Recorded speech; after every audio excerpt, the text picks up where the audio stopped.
असल में घर वालों को देते गाड़ी का पेट्रोल फुल करा के, वो आज गाड़ी है ना उसका लाइट जल गई है कि फ्यूल रिजर्व लग गया। वो रिजर्व लग गया है, वो डर गए हैं, कहते जी ये तो खड़ी हो जाएगी कहीं भी। हालांकि कि वो एक सड़क दूर जाओ तो पेट्रोल पंप आ जाता है। लेकिन घर वाले भी हमारे ना बस डरे ही रहते हैं, क्या करे बंदा। अच्छा बच्चों, किसको बात करनी थी? इरफान से। अच्छा। अच्छा बच्चों, अब यहाँ तक जो हमने बात की है ना, उसमें हमने ले लिया था, इस बात को समझ लिया था कि भाई फर्ज करें कि हम हीटर बेच रहे हैं। तो हीटर्स बेच रहे हैं तो हीटर की एक फिक्स प्राइस हमने रख ली थी, 15,000 रख ली थी, ठीक है ना। तो एक फिक्स प्राइस रख के हमने।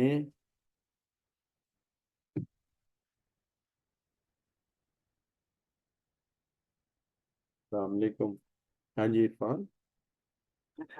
यार ये इसके अंदर ना जो पावर पॉइंट है वो इंस्टॉल्ड नहीं है। उसका नुकसान ये होता है कि जो मैं लेक्चर पढ़ाता हूँ ना, वो सेव नहीं होता। अगर सेव हो तो अगले दिन मैं रिवाइज करा सकता हूँ ना फिर। वो पावर पॉइंट इंस्टॉल नहीं है, उसे कोई इसके अंदर माइक्रोसॉफ्ट ऑफिस इंस्टॉल कर दे। सारा ना कराई, वरना लोड आ जाएगा। सिर्फ पावर पॉइंट करा ले, ठीक है। ओके मैं करा चल सही, और एक पीडीएफ एडिटर करा दे।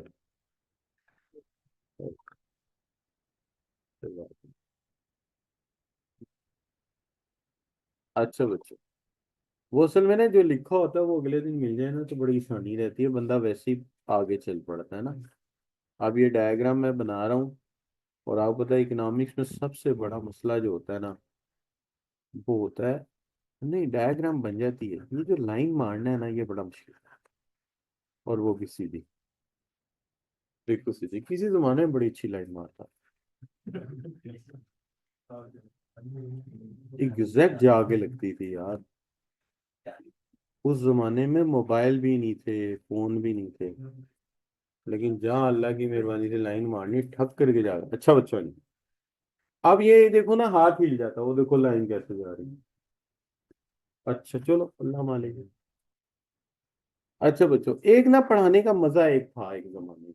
वो मजा ये था कि भाई मार्कर आपके पास है, कलर मार्कर्स हैं, बोर्ड है, आप पढ़ा रहे हैं, ठीक है। स्टूडेंट ज्यादा है तो वो ज्यादा ज्यादा माइक लग गया एक आके, ठीक है। और ये जो चीजें थी ये नहीं थी। होता ये था कि जब पहली रिकॉर्डिंग हुई ना हमारी 2000, कोविड से पहले की बात, तो कैमरामैन, प्रोफेशनल कैमरामैन आके क्लास में पीछे बैठे रहते थे। हम उनसे मुखातिब भी नहीं होते थे, वो खुद ही रिकॉर्ड करते थे, खुद ही सारा कुछ कर लेते थे। तो बड़ा अच्छा रहता था मेरा। लेकिन जब आया ना, मतलब कि कोविड का जमाना, तो फिर ये मशीनें ये वाली आ गई, तो अब तो बड़ा मुश्किल हो गया। अब तो ये है कि एक इंटरनेट की केबल है, एक इसकी चार्जिंग केबल है, एक कैमरा सामने लगा हुआ है, तो आप यहीं बैठे हैं, आप हिल नहीं सकते। अब तो यही है, जैसे खबरें नहीं पढ़ते, तो इस तरह आपने बैठना होता है। तो टीचिंग में वो मज़ा नहीं रहा। वरना पहले होता था कि आज के लेक्चर के aim, point 1, point 2, point 3, book के पेज ये है, रेफरेंस लिखे जाते थे बकायदा। एंड पे आप समरी करके फिर बोर्ड मिटाते, तो वो सारा लेक्चर एक जगह इकट्ठा होता था। अब स्लाइडों के ऊपर लेक्चर बिखर जाता है। तो अब प्रेजेंटेशन का आर्ट भी आपके लिए बड़ा जरूरी हो गया।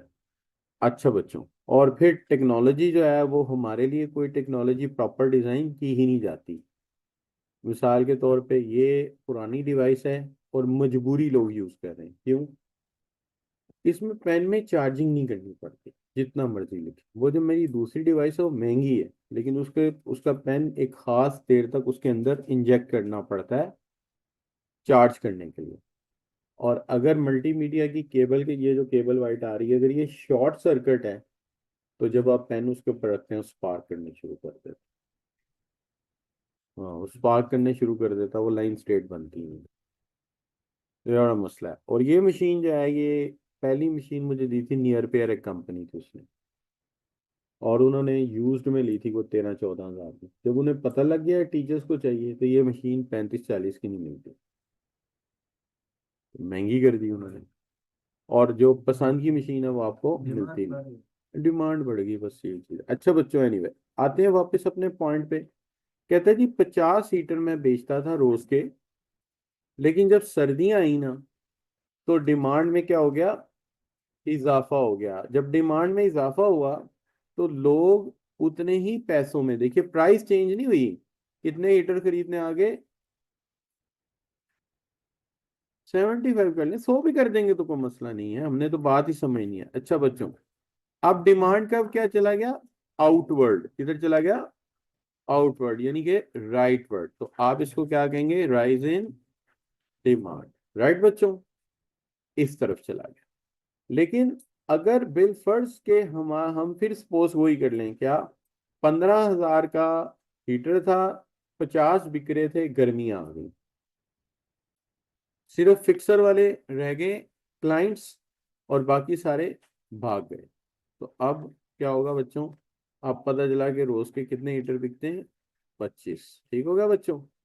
अब किधर आगे हम इसको क्या कहेंगे बच्चों, फॉल इन डिमांड। तो मैंने कहा था बच्चों को ये भी याद रखना पड़ेगा कि अगर प्राइस के कम होने से डिमांड बढ़े तो वो एक्सटेंशन है, और वो चेंज इन क्वांटिटी डिमांडेड है, और प्राइस के बढ़ने से कम हो तो वो कॉन्ट्रैक्शन है, और वो भी चेंज इन क्वांटिटी डिमांडेड है। लेकिन प्राइस के अलावा कोई फैक्टर काम कर दे, वेदर हो, टेस्ट हो, हैबिट हो, प्राइसेस ऑफ अदर गुड्स हो, तो फिर वो क्या करेंगे, बढ़ने की सूरत में राइज है, घटने की सूरत में फॉल है, लेकिन उसको हम कहेंगे चेंज इन डिमांड, राइट बच्चों।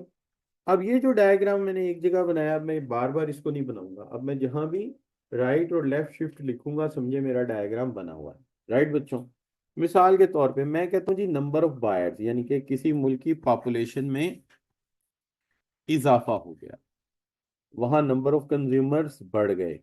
तो आप जानते हैं कि पाकिस्तान, इंडिया, चाइना ये इस प्रॉब्लम को फेस करते रहे हैं कि पॉपुलेशन बढ़ती है, डिमांड में इजाफा हो जाता है, और यहाँ पे डिमांड कर्व जो है वो राइटवर्ड चला जाता है, चाहे चीज़ों की कीमतें कम ना भी हो तब भी उनकी डिमांड बढ़ जाती है। तो ये जो राइट मैंने मूव किया, ये मेरा डायग्राम समझिए, ठीक है, वो एक ही डायग्राम बार बार जो मैंने बनाना है, तो मैं right and left arrow use कर देता हूँ।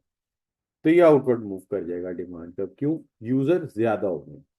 लेकिन जैसे स्वीडन है, नॉर्वे है, पर्टिकुलरली इटली है, तो वहां पे पॉपुलेशन में क्या आ गई है, कमी, और खातिर हुआ कमी आई है बड़ी परेशान कुन हद तक, तो डिमांड क्या हो गई, कम हो गई, और किधर चले जाएंगे, लेफ्ट साइड की, राइट जी। तो आप मेरे ये जो राइट एंड लेफ्ट है इसको आप क्या समझ लेंगे, डायग्राम, सही है जी। तो more heads more demand, less heads less demand, लोग कम हो जाएंगे, डिमांड भी कम हो जाएगी, राइट बच्चों। अच्छा, आपको पता है कि नेचर ऑफ डिमांड भी आजकल बदलती जा रही है, क्या मतलब, मतलब भाई अगर अनारकली में हम जाएं तो जितने मर्दों के कपड़े की दुकानें होंगी उतनी लेडीज की भी होंगी, ठीक है, लेडीज की भी होंगी, ठीक है। लेकिन अगर आप मॉरिशस चले जाएंगे तो आपके वो मर्दों के कपड़े की दुकान ढूंढनी पड़ेगी। वजह, वहां मर्दों की तादाद सिर्फ 20% है, सारा कारोबार लेडीज से रिलेटेड है। बरतानिया जाएंगे तो तकरीबन 1/4 दुकानें मर्दों की होंगी कपड़ों की, और 75% शॉप्स लेडीज की होंगी, चूंकि वहाँ औरतों की आबादी 67% है।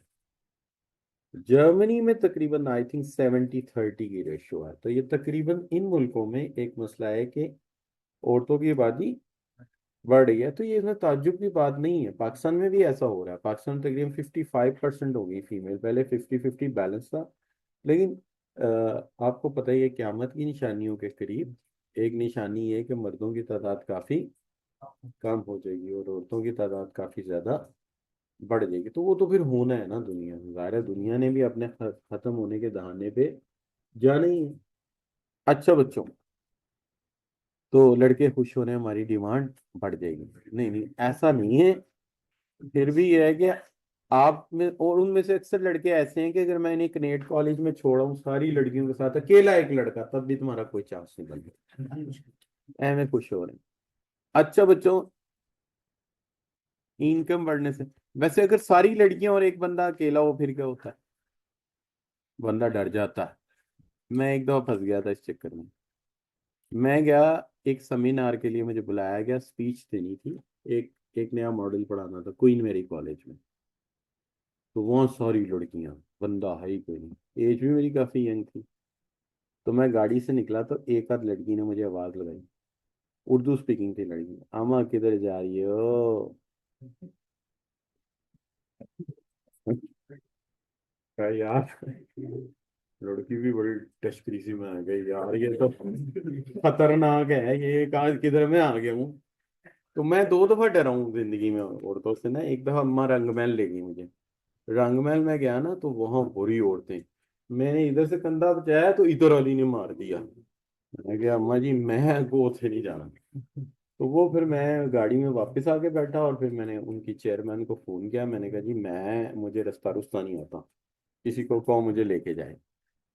अब मुझे क्या पता आपका हाल कहाँ है। तो फिर एक मैथमेटिक्स की लेक्चरर आई, पतली सी सूखी सी लड़की, जब वो मेरे साथ चल रही है तो वही लड़कियां आराम से उधर हो गई जो रास्ता नहीं दे रही थी। तो मैंने कहा यार ये ऐसा भी होता है। फिर मैं वहां गया ना, तो वहां एमएससी की लड़कियां भी बिठा दी उन्होंने, बीएससी की भी बिठा दी। तो फिर मेरी आवाज नहीं निकल रही, तो आवाज किधर गई मेरी।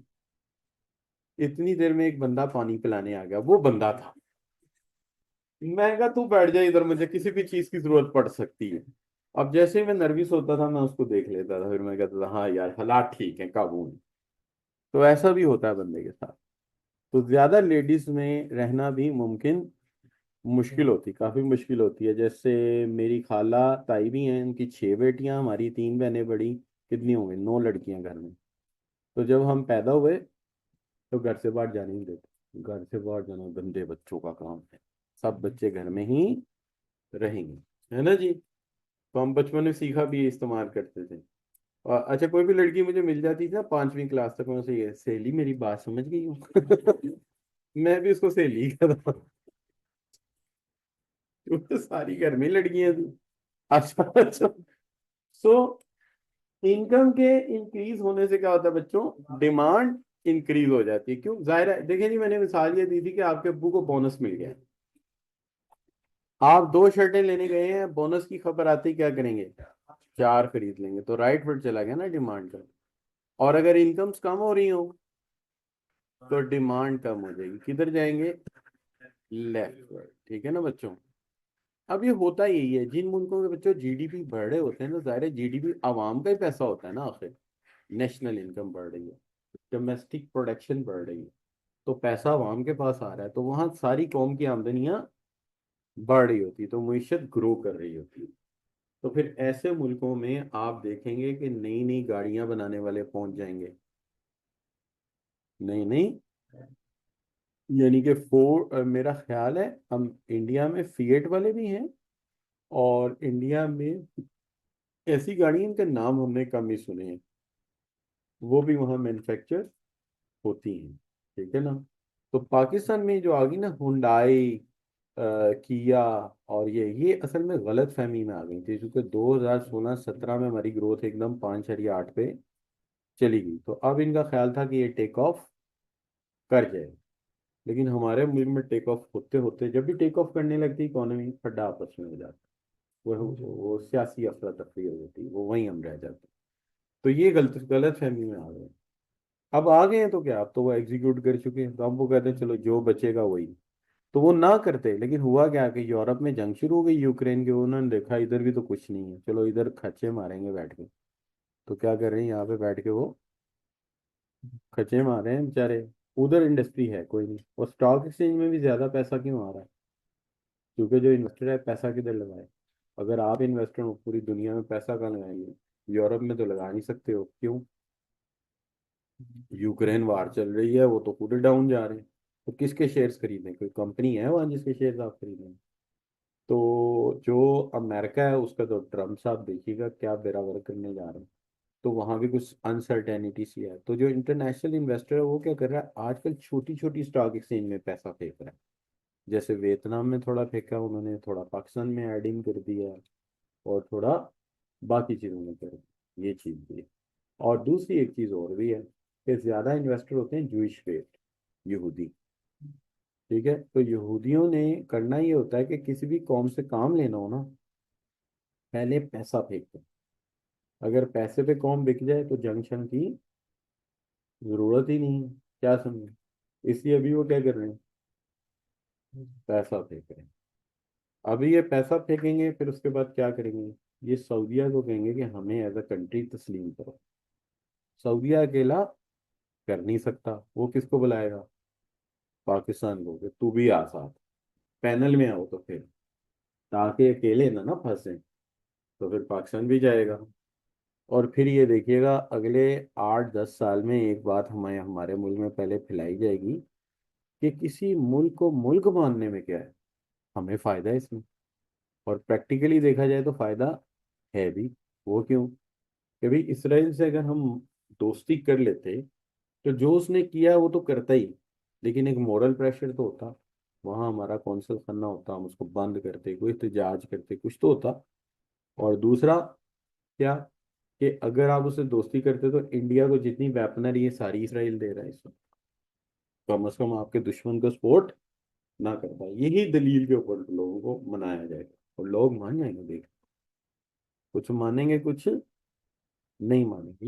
ये करना है इन्होंने, पैसा देंगे, इकोनॉमी उठाएंगे, और साथ अपना मसला हल करेंगे। और ये नहीं कि ये गवर्नमेंट कौन सी होगी, कोई भी गवर्नमेंट हो, किसी की भी होगी, हो किसी की भी। वजह, हमारे यहाँ गवर्नमेंट चेंज होने से कोई फर्क नहीं पड़ता।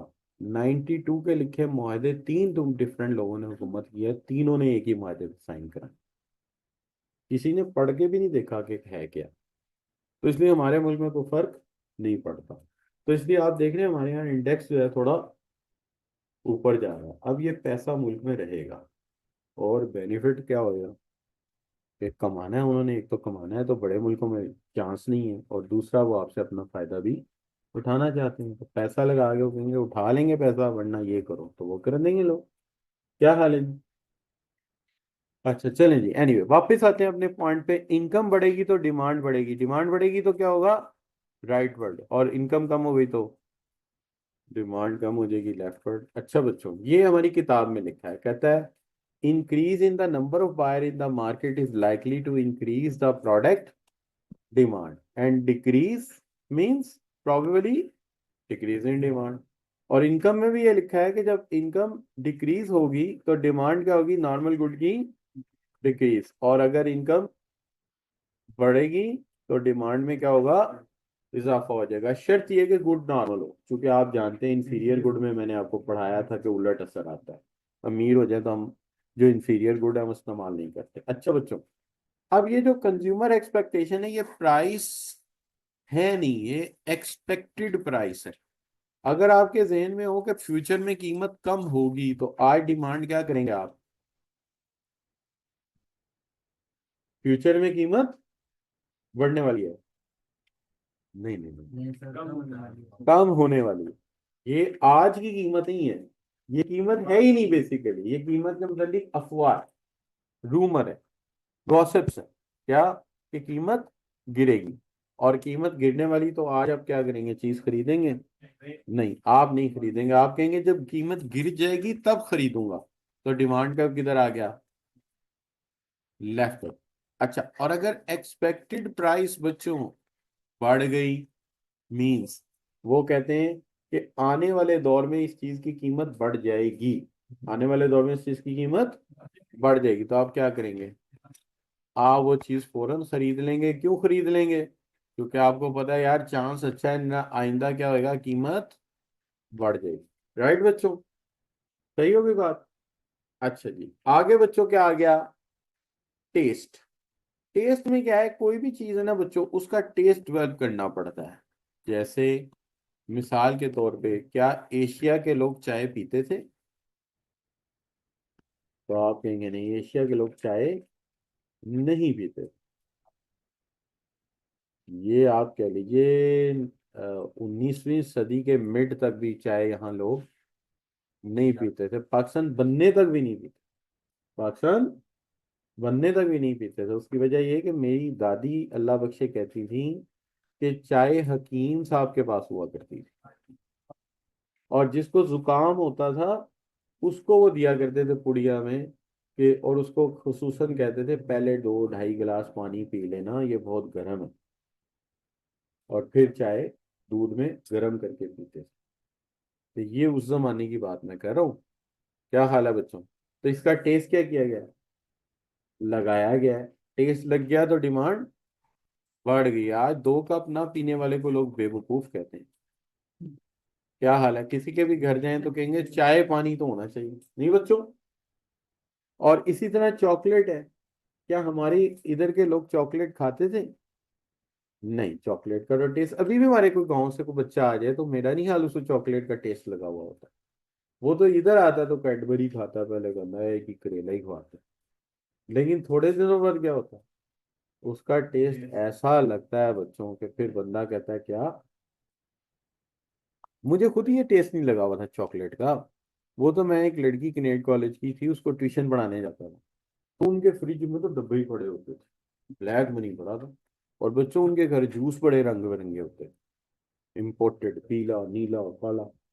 अच्छा, तो इस तरह के जूस पड़े होते हैं, तो वो मुझे कहती थी सर ले लें, तो पहले मैं नाना कर रहे थे, मैंने कहा यार फालतू ही पड़ी फिर ले लिया करो, दे रही बच्ची तो मैं लेके खा लिया करता था। वहां से फिर मुझे टेस्ट लगा इसका। तो सबसे ज्यादा वो होती थी बॉन्टी का, बॉन्टी मुझे बड़ी पसंद है, नारियल वाली ना। अच्छा बच्चों, अब आ गया क्या जी, एडवर्टाइजिंग। एडवर्टाइजिंग जब भी किसी चीज की करेंगे ना बच्चों, उसकी डिमांड बढ़ेगी। ठीक है, अच्छा इनके अपोजिट क्यों नहीं सर पढ़ा रहे? क्योंकि इनके अपोजिट होते ही नहीं है, इनके अपोजिट होते ही नहीं है। असल में ना एडवर्टाइजिंग एक एक्स्ट्रा नॉलेज आपको दे देता हूँ, किताब पे से कोई ताल्लुक नहीं है, एक्स्ट्रा नॉलेज है। असल में ये जो मार्केटिंग वाले लोग हैं ना, ये कहते हैं एक चीज होती है एडा। वो कहते हैं एडवर्टाइजिंग से एडा फास्ट हो जाता है। एडा होता है अवेयरनेस, इंटरेस्ट, डिजायर, एक्शन। वो कहते हैं इन स्टेजेस से इंसान गुजरता है जब उसे किसी चीज के बारे में पता चलता है। जैसे कि आपको आज पता चला है कि जी इस तरह का जो है एक डिटर्जेंट दुनिया में आ गया है, अवेयरनेस। फिर आप कहते हैं इंटरेस्ट होता है, फिर आप सोचते हैं डिजायर, क्या यार ये मेरे पास भी होना चाहिए, क्या ख्याल है? And then you go for action, यानी कि पैसे निकाल के आप उसको खरीद लेते हैं। क्या हाल है बच्चों? अच्छा जी, तो अब कंज्यूमर एक्सपेक्टेशंस क्या है? कहता है कि changes in consumer expectation demand का को शिफ्ट करते हैं। जैसे higher future price may cause consumer to buy, क्या बच्चों, cause consumer to buy now. क्या हाल है? क्योंकि फ्यूचर में कीमत क्या होनी है, हाई होनी है, तो आज खरीद लो, आज खरीद लो, क्योंकि फ्यूचर में कीमत क्या होनी है, हाई हो जानी है। और टेस्ट का क्या कहता है, इट इज इंपॉर्टेंट है, जिस चीज का भी फैक्टर है टेस्ट लगेगा वो उसकी डिमांड बढ़ेगी। और एडवर्टाइजिंग का तो स्टेट कहता है कि इससे प्रमोशनल एक्टिविटीज से डिमांड में इजाफा होता है। राइट बच्चों? ये लिखा है आपकी किताब का पेज नंबर बताओ, 45। अच्छा बच्चों, अब आ गया प्राइसेस ऑफ रिलेटेड गुड्स। अब प्राइसेस ऑफ रिलेटेड गुड्स में हम अगर सब्सिट्यूट की बात कर लें, तो ऐसा करते हैं, हम कहते हैं जी हम बेच रहे हैं कोक। कोक क्या होती है बच्चों? एक बोतल होती है ना यार, क्या समझे, इस तरह का टीन पैक मिलता है, वो मुझे बोतल बनानी नहीं आती वैसे। अच्छा बच्चों, तो कोक आप पीते हैं, राइट? अब फर्ज करें हमारे कोक की प्राइस जो है वो बिल्कुल चेंज नहीं हुई, लेकिन पेप्सी सस्ती हो गई है, तो डिमांड फॉर पेप्सी क्या हो जाएगी, बढ़ जाएगी। ठीक है जी। और जब पेप्सी बिक रही है तो कोक थोड़ी बिकेगी, एक ही चीज पियेंगे ना, या पेप्सी पियेंगे या कोक पियेंगे, तो कोक की डिमांड क्या हो जाएगी, कम हो जाएगी। राइट बच्चों? तो हम किधर चले जाएंगे, लेफ्ट साइड, किधर चले जाएंगे, लेफ्ट साइड पे। और दूसरी तरफ बच्चों, कोक की प्राइस चेंज नहीं हुई, लेकिन पेप्सी कंपैरेटिवली महंगी हो गई, तो इसकी पेप्सी की डिमांड क्या हो जाएगी, तो मेहमान को कुछ तो पिलाना है ना, तो क्या पिलाएंगे, कोक पिला देते हैं। किधर चले जाएंगे, राइट साइड। अब इसकी डिमांड को उसकी प्राइस ने इफेक्ट किया है, लेकिन अपनी प्राइस तो कांस्टेंट है ना। यही हम कह रहे हैं ना, अपनी प्राइस इफेक्ट ना करे तो अदर फैक्टर बन गया। अगर अपनी प्राइस इफेक्ट हो रही होती तो फिर तो ये अदर फैक्टर होता ही ना। ठीक है जी। लेकिन अगर हम उसकी प्राइस को इससे रिलेट करते हैं, तो देखिए जब उसकी प्राइस कम होती है तब डिमांड कम हो जाती है, और जब उसकी प्राइस ज्यादा होती है तो हमारी डिमांड ज्यादा हो जाती है, तो उसकी प्राइस का हमारे पर असर जो आता है वो सेम आता है। तो जब सेम असर आता है तो सेम क्या होता है, एस और एस सब्स्टिट्यूट। अब हम इस तरह यूं ही याद इसलिए करते हैं कि जब पेपर में हम सॉल्व करने जाएंगे तो वहां पे हम अगर इस तरह एरोस बनाते रहेंगे तो बहुत टाइम लग जाएगा और जहन थकेगा भी। अगर हम वैसे वन ही याद कर लेंगे कि अपनी प्राइस चेंज ना हो, दूसरे की प्रोडक्ट की प्राइस के कम होने से हमारी डिमांड कम हो जाए, या दूसरे प्रोडक्ट की प्राइस के बढ़ने से हमारी डिमांड बढ़ जाए, तो सेम असर आ रहा है, इसलिए ये क्या है, सब्स्टिट्यूट। राइट बच्चों? तो यहाँ पे लिखा हुआ है कि coke and juice are substitute goods, simply the substitute two products and increase in the price one will increase the demand. यानी देखिए, इंक्रीज करने पे दूसरे की डिमांड इंक्रीज होती है, और डिक्रीज होने के सूरत में दूसरे की डिमांड, तो ये एक दूसरे के लिए क्या बन गए, सब्स्टिट्यूट। राइट बच्चों? अच्छा जी, अब आ गया कॉम्प्लीमेंट्स। कॉम्प्लीमेंट्स में हमने क्या रखा था कि हम बेच रहे हैं बॉल, और भी चीजें होंगी लेकिन हमने बॉल रखा था, और इसके साथ बैट जब तक ना हो ये बेकार। तो हमने कहा कि देखो बात ये है, प्राइस ऑफ बॉल चेंज नहीं हुई, तभी तो ये अदर फैक्टर है। और बैट हो गया सस्ता, तो जब भी बैट सस्ता होगा बैट की डिमांड बढ़ जाएगी, बच्चे दूसरी गेम्स वाले भी क्रिकेट पे आ जाएंगे। सही है जी? और इसके नतीजे में डिमांड फॉर बॉल भी बढ़ जाएगी, तो ये जाएगा राइट साइड पे, डिमांड पे। राइट जी? और अगर प्राइस ऑफ बॉल वही रहे और बैट हो जाए महंगा, कीमत बढ़ जाए बैट की, तो लोग दोबारा उन्हीं गेम से बेचारे वापस चले जाएंगे, बैट उनके पास नहीं होगा तो बॉल भी नहीं खरीदेंगे। लिहाजा किधर आ जाएंगे आप, लेफ्ट साइड। राइट बच्चों? अब अगर उसकी प्राइस का अपनी डिमांड पे असर देखें तो आ रहा है उलट। उलट को जानबूझ के मैंने कन्वर्स लिखा, रिवर्स नहीं लिखा, उलट। और यहाँ पे भी देखो, उसकी प्राइस के बढ़ने से हमारी डिमांड कम हो जाती है, और उसकी प्राइस के कम होने से हमारी डिमांड ज्यादा हो जाती है। तो ये चूंकि कन्वर्स है, तो कन्वर्स हमेशा क्या होता है, सी, और सी सेम कर दी, कॉम्प्लीमेंट। राइट बच्चों? अब आखिरी चीज क्या है, अनरिलेटेड गुड्स। बाज वक्त ऐसा भी सोचना पड़ जाता है, अनरिलेटेड गुड्स जिनका आपस में कोई ताल्लुक ही ना हो। क्या हाल है, जैसे किसी गाड़ी के टायर और फैन, दोनों में आपस में कोई ताल्लुक नहीं है। या लेट्स से लिपस्टिक, अब लिपस्टिक की कीमत जो है उसका टायर की कीमत से कतई कोई ताल्लुक नहीं है। तो इस तरह के प्रोडक्ट्स को हम क्या कहते हैं, इंडिपेंडेंट गुड्स। इनका आपस में अनरिलेटेड, इंडिपेंडेंट, एक ही बात है, ये एक दूसरे से बिल्कुल आजाद है। तो अगर टायर महंगा हो जाए तो it doesn't cause effect on the price of demand of fan और डिमांड ऑफ लिपस्टिक। राइट जी? बात समझ आती है? तो ऐसी चीजों को हम क्या कहते हैं, ये इंडिपेंडेंट गुड्स। तो बच्चों देखिए, कहता है vast majority of goods are not related and other is called independent. For example, मक्खन और गोल्फ की बॉल का आपस में कोई ताल्लुक नहीं है, पोटैटोस का और ऑटोमोबाइल का आपस में कोई ताल्लुक नहीं, बनानास का और वेस्ट वॉचेस का आपस में कोई ताल्लुक नहीं है। तो कहता है ताल्लुक तो किसी किसी चीज का जुड़ता है, हर चीज का ताल्लुक एक दूसरे के साथ नहीं होता। राइट बच्चों? ये मैंने आपको स्लाइड्स कल भेजी थी, और वीडियोस भी भेजी थी कुछ, सुनी आपने? कैसी थी वीडियोस? नहीं, नहीं सुनी? वीकेंड पे यार टाइम थोड़ा निकाल दिया करो, पढ़ने को भी थोड़ा थोड़ा सा टाइम दो। बाकी मुझे पता है आपके इंपॉर्टेंट काम होते हैं, लेकिन पढ़ाई भी तो इम्पोर्टेंट है कि नहीं?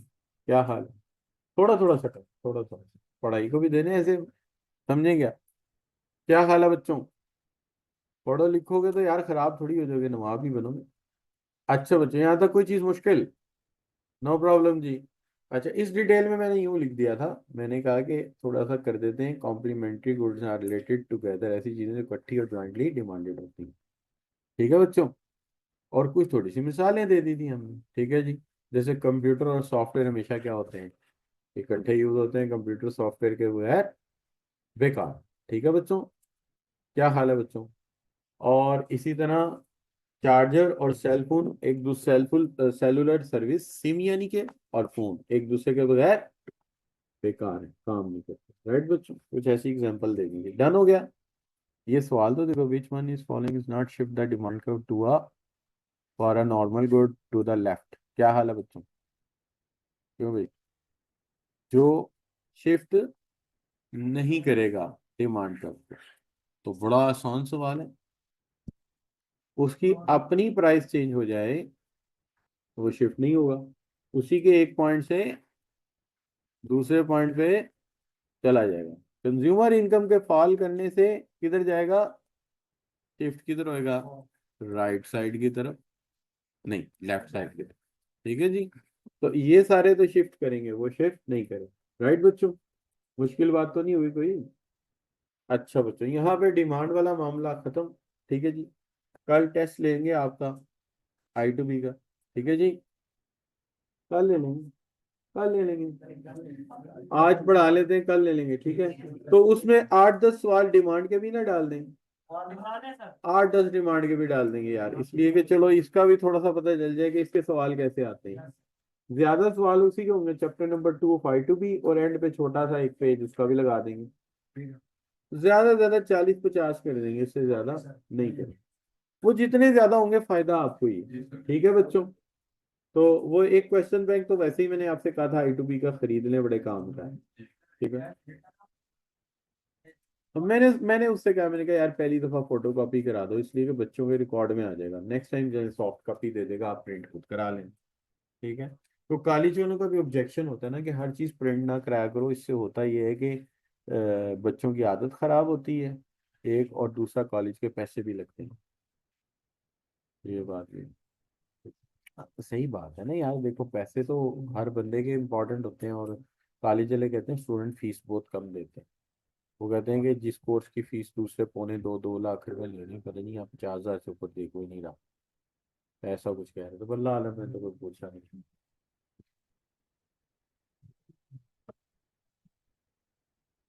आप लोगों को ज्यादा पता होगा, मुझे क्या पता। अच्छा बच्चों, अच्छा बच्चों, अब देखिए हम बात करें किसकी? सप्लाई की। सप्लाई पे बात कर लेते हैं बच्चों। सप्लाई में हम काम थोड़ा करेंगे, डिमांड पे हमने ज्यादा किया था, क्यों बोला? डिमांड कंज्यूमर है, कंज्यूमर हमारा फोकस है, इसलिए हम ज्यादा काम करते हैं। लेकिन सप्लाई पे हमें ज्यादा काम करने की जरूरत नहीं है। लेकिन फिलहाल हम एक बात को समझते हैं। देखिए, अभी हमने बात की कंज्यूमर साइड की डिमांड, अब किसकी बात कर रहे हैं? सेलर साइड की। अगर याद करें पहले दिन के लेक्चर में दो तरह के लोग थे ना, एक बायर एंड सेलर। तो बायर का मुकम्मल कर लिया काम, अब सेलर का। अच्छा, जब हम सेलर का रवैया समझेंगे तो हम उसकी नफ्सियात को समझेंगे, हम बायर को खातिर में नहीं लाएंगे। आल दो देखिए ना, जब दो पार्टीज के पॉइंट ऑफ व्यू समझते हैं, तो एक पार्टी का पॉइंट ऑफ व्यू दूसरी पार्टी के सामने पहले नहीं रखते, पहले क्या करते हैं उसका रवैया समझते हैं। लिहाजा थोड़ी देर के लिए हम जब ये पढ़ रहे हैं, हम ये सोचेंगे हमें डिमांड के बारे में कुछ पता नहीं, इसकी बात सुनेंगे ये कहता है। ठीक है जी। अच्छा, अब देखिए यहाँ पे दो चीजें हैं, एक है सप्लाई और एक है स्टॉक। एक सप्लाई और एक स्टॉक। एक्चुअली होता ये है कि सप्लाई हम उस चीज को कहते हैं कि एक क्वांटिटी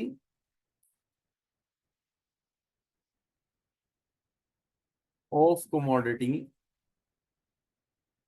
एक quantity of commodity which a seller offers at a given price. ठीक है जी। During a specific time period. अब आप कहेंगे कि बात क्या कहना चाह रहे हैं? बात ये कहना चाह रहे हैं कि सप्लाई का मतलब क्या है? इसका मतलब बच्चों, तो सप्लाई का मतलब ये है कि एक ऐसी मिकदार जो सेलर बेचनी चाहता है किसी गिवन प्राइस पे। क्यों ऐसा कह रहे हैं?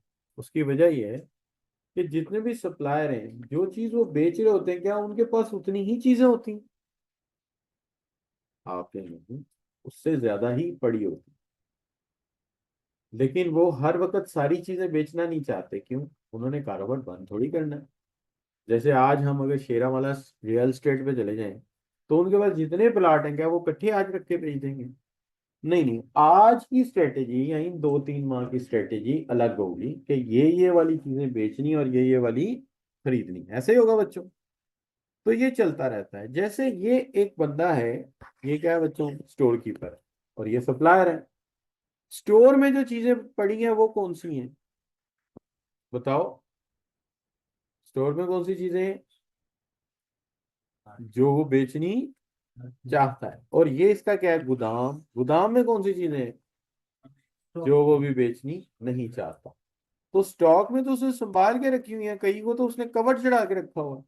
क्यों? कि अभी इसके बेचने का इरादा नहीं है। लेकिन जो वो बेचनी चाहता है वो क्या है उसका? वो उसकी सप्लाई है। राइट बच्चों? जो बेचनी चाहता वो क्या है?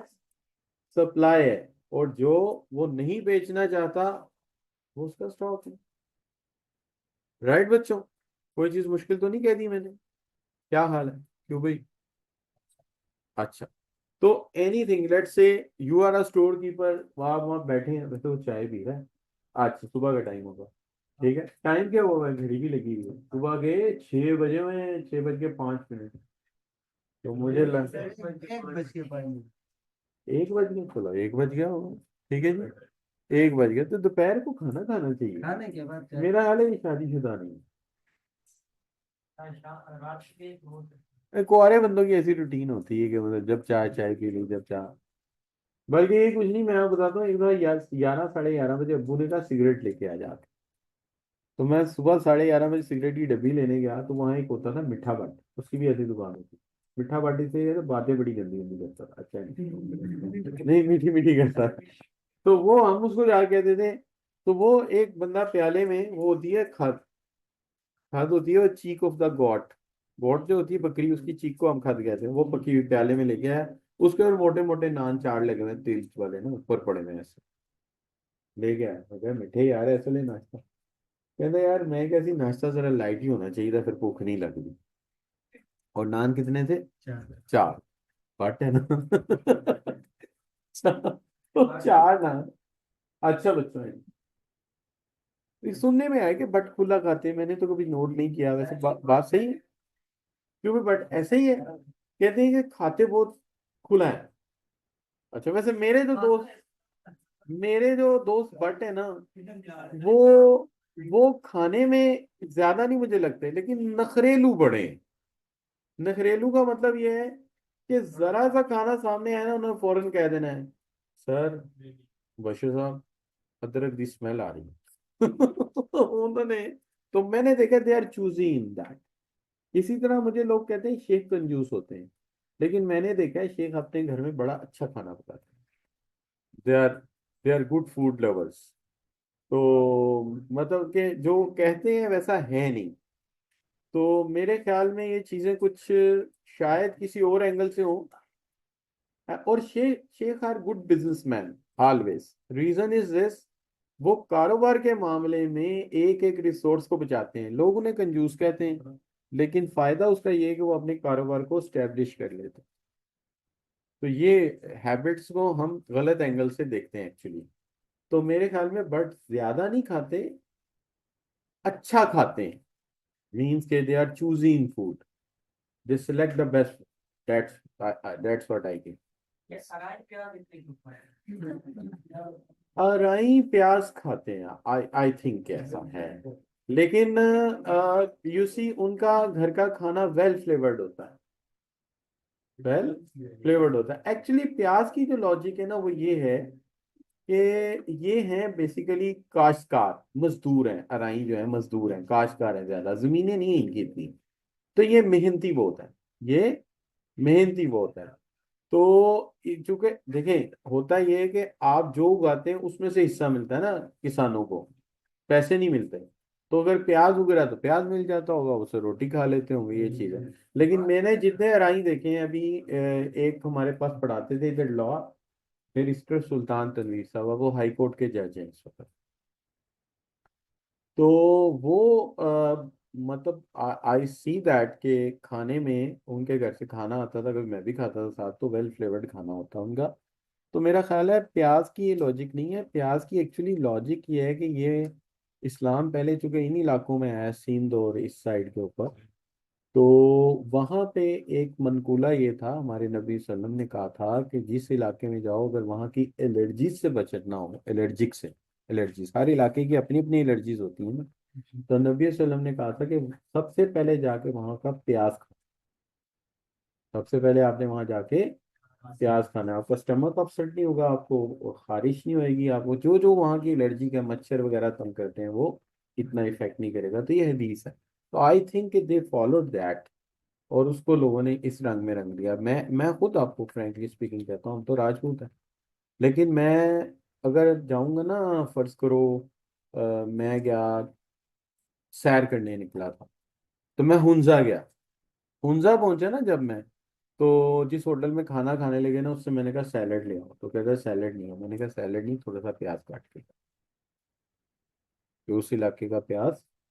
पहले खाना, ये है इसकी लॉजिक आई थिंक। बाकी आप लोग ज्यादा अच्छा समझते होंगे कि क्या मंतक है, बाकी सारी चीजें गोलमाल है, एक्चुअल लॉजिक आपको समझ नहीं आएगी। ठीक है, मिजाज, हाँ कॉस्ट सिस्टम में मिजाज डिफरेंट होता है, कश्मीरियों का अपना मिजाज है, शेखों का अपना मिजाज है, वो फर्क है, क्योंकि मैंने तो मुख्तलिफ लोगों के साथ मेल जोल रखा है, आई आई गो इन साइड द होम्स, बिकॉज मैं बीएससी में इतनी ट्यूशंस पढ़ाता था, तकरीबन हर फैमिली से मेरा आना जाना रहा है, तो फर्क तो है, बट नेगेटिव उसके अंदर कुछ भी नहीं है।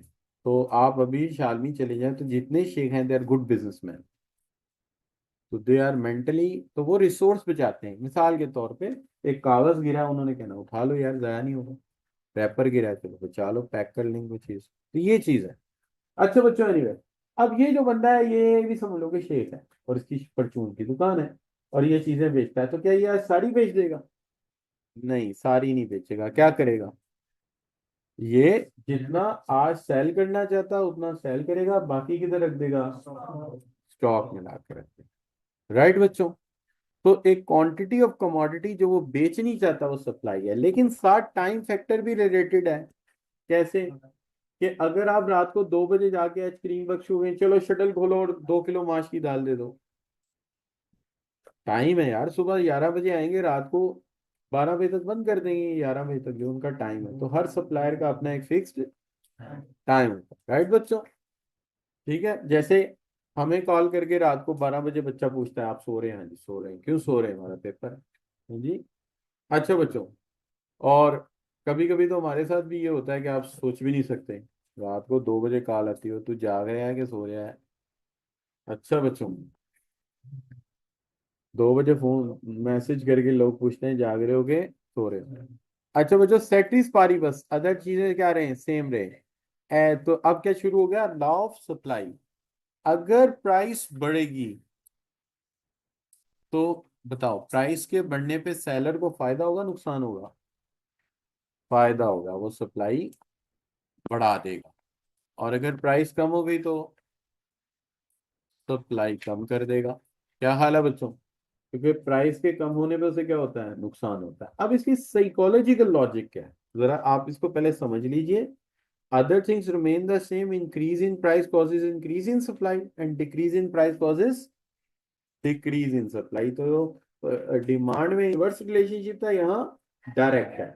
लेकिन क्यों है, इसकी लॉजिक क्या है? इसकी लॉजिक एक दफा हम तफसील से समझ लेते हैं, वो इस तरह समझ लेते हैं बच्चों, आपने ये समझ लिया?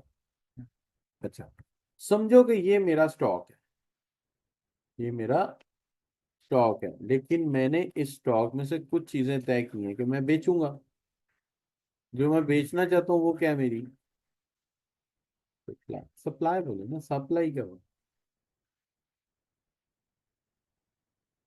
सप्लाई तो पंजाबी में कहते हैं जब बेगम साले को साथ ले आना, तो सप्लाई। अच्छा बच्चों, अच्छा बच्चों, पंजाबी फैमिलियों में ऐसा है, मैं शुरू से। अच्छा बच्चों, अच्छा जी, अब देखिए, अगर प्राइस बढ़ जाए, प्राइस बढ़ जाए, ठीक है ना, तो लोग इससे बड़ा अवॉइड करते हैं कि साला हमारे घर में आके रहे। चंद दिन के लिए तो मतलब रख लेते हैं, ज्यादा नहीं रखते। पंजाब में कल्चर ऐसा है। मिसाल के तौर पर ये मशीरा है, अमेरिका में रहती है, और वो नेशनल है वहाँ की, मेरा ख्याल है 2000 से पहले की। तो कई दफा उन्होंने कागज मंगवाए और मेरे बिना जमा ही नहीं कराते। नहीं समझ, वो कहते आएगा मेरे घर रहेगा, सप्लाई हो जाएगी ना, नहीं समझ, तो इसलिए उन्होंने कागज नहीं जमा कराते। अरे कहानी हर दफा डालनी, और यार ज्यादा चीजें ना बना, मैं बुला लाऊंगा। ऐसा करते करते उम्र 45 से ऊपर हो गई। अच्छा बच्चा नहीं। अब बात ये, प्राइस बढ़ेगी सप्लाई बढ़ेगी, क्यों? जब प्राइस बढ़ी, मेरे जहन में आया यार कमाई ज्यादा है, तो मैं स्टॉक में से चीजें निकाल के किधर डाल दूंगा। और अगर मुझे कोई अच्छा ऑफर करे ना, तो मैं पता है क्या करूंगा, कहूंगा यार और भी है, और ला दूं। जैसे हम ओरिगा कॉम्प्लेक्स गए तो वहाँ एक पठान बेच रहा था कपड़ा, तो वो सूट शायद 1800 का होगा। तो बेगम ने अपनी तरफ से बड़ी समझदारी की और हमने उसको 2200 लगा दिया। तो कहता बाजी 1 मिनट ठहरो, इसके अंदर ग्रीन कलर बड़ा प्यारा है, इसके अंदर लाल कलर बड़ा प्यारा है। क्यों बोला? If you offer more price, वो बेचारा उधर उधर से भी ढूंढ के चीजें ले आएगा। क्यों? कमाने का मौका है। क्या हाल है बच्चों? तो जब प्राइस बढ़ेगी क्या होगी? सप्लाई बढ़ जाएगी। जब बच्चों हम इछरे गए तो पता चला वो 1800 का। तो यार जब 400 चुक गया पठान।